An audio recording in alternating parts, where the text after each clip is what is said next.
key decision in trading overseas is deciding how to distribute and sell your product. There are a number of options available. All have pros and cons, as explained by HIE's Rob Clark. Distributing products in a new market can be quite a minefield in many respects. There are a number of areas that companies could look at, a number of options that companies have when they're looking at this. They could obviously take the decision to do it themselves and set up overseas and market and distribute products themselves. They could enter into an agency agreement with a company in market. They could appoint a distributor. There are pluses and minuses to all of these aspects, and we actually help companies. We've recently run a series of courses, and potentially will do more, looking at how companies identify and manage agents and distributors, because there are a number of issues to think about when doing that, and getting it right can be extremely good for a company. Getting it wrong can be extremely costly for a company. How you market your product overseas is also a critical decision. Just as with selling and distributing, there are a number of ways to approach it. Deploying strategies for marketing in a new market, there are a number of options. A company may choose to work with somebody who's already operating in the market. If they're working with an agent or distributor, then they can be incredibly useful in actually focusing the marketing effort in market. We often find that companies like to get out into the market. A number of companies that we work with use exhibitions and trade missions very successfully in terms of building business in new markets. So it allows them to get out into the market in a focused way. They can meet existing customers, they can meet potential new customers in market, and for quite a lot of companies that we've worked with, that's proved a very profitable and a relatively easy way of building business in these markets. When planning how to market their products abroad, Highland Biosciences decided the best approach for them was to contact potential customers directly. Our marketing strategy really is to, after initially identifying the customers or markets that we want to work in, would be to directly contact the customer to find the most senior customer or salesperson within that organisation and effectively pitch directly to them.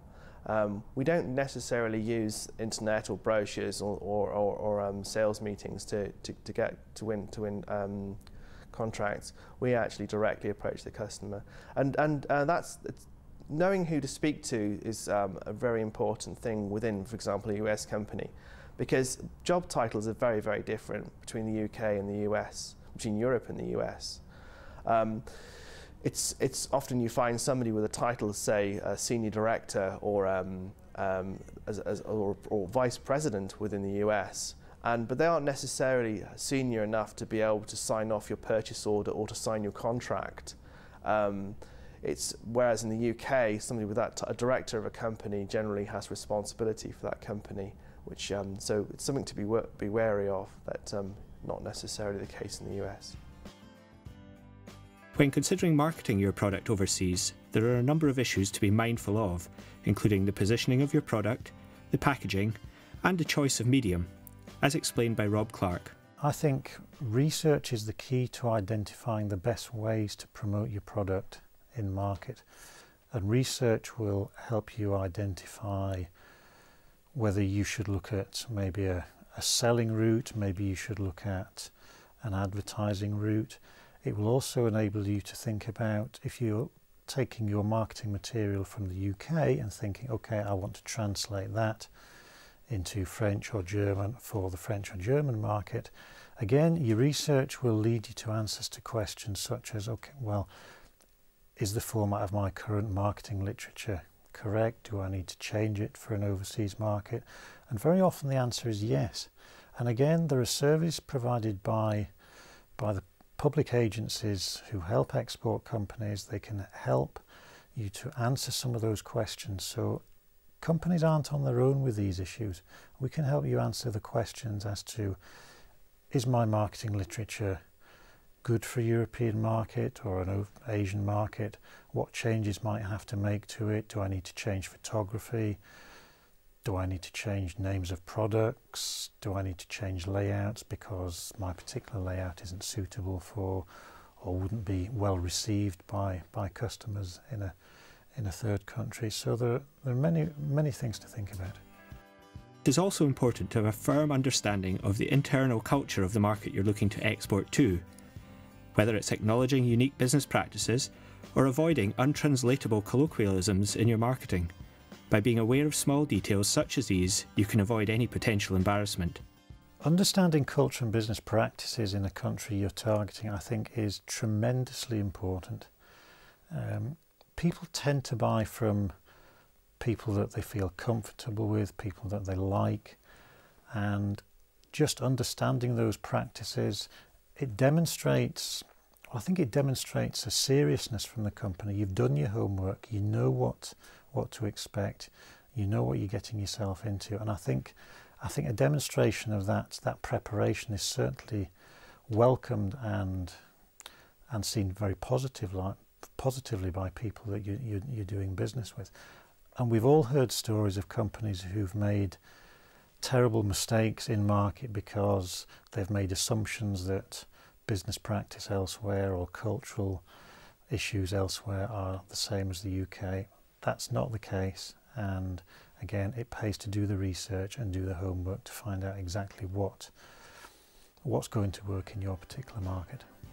Richard Day from Highland Biosciences also believes that having a firm grasp on the cultural differences and a country's unique way of doing business is the key to securing a deal overseas. It's absolutely crucial that you understand the culture and the business practices of the country you're going to go into.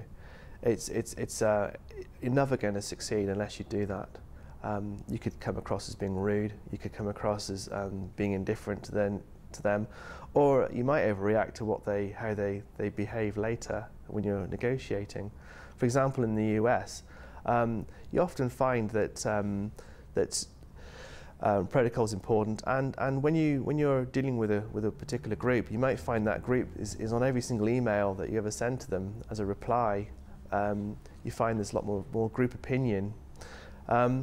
You also find that when you are actually doing the negotiations, that with a UK company, the contracts that are exchanged, often you just do a little bit of ratification, a little bit of adjustment to it, and then it's agreed on your standard terms. But with a US company, you might find what comes back is something that's completely unacceptable and beyond reason in the eyes of a UK person.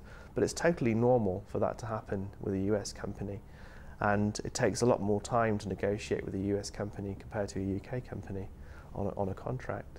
But they do want the business, and you shouldn't be shocked when you see something that seems to be completely unreasonable as the first gambit. Before you export anything, it's important to make sure you have a firm understanding of international trade law, customs, revenue and tax implications, as explained by Rob Clark. The export regulation and tax issues for a company are tremendously important. It's a very dry subject, but if a company gets it wrong, it can cost them many thousands of pounds. I would point companies to a number of sources of information. The UKTI website itself has details of tax and regulation issues for countries around the world. I think it's very important that a company speaks to someone like the local Chamber of Commerce, certainly the likes of Glasgow, Aberdeen and Edinburgh Chambers of Commerce, and they do work for companies across Scotland. They have a wealth of knowledge of the rules and regulations pertaining to particular markets. They can support businesses through the paperwork, making sure that they get it right, making sure that they don't incur any penalties by doing it incorrectly. So again, I think the key message to companies is, yes, this is a really important area, but there are a lot of people available to help you out and to help you get through that correctly and profitably. Trading overseas is a great way of growing your business, as a new marketplace means new opportunities for revenue growth. To find out more about international trade, visit learning-works.co.uk. There's a number of resources, documents and quick tips available that can help you put in place the processes that are needed before your business should attempt to trade overseas. Thanks for listening.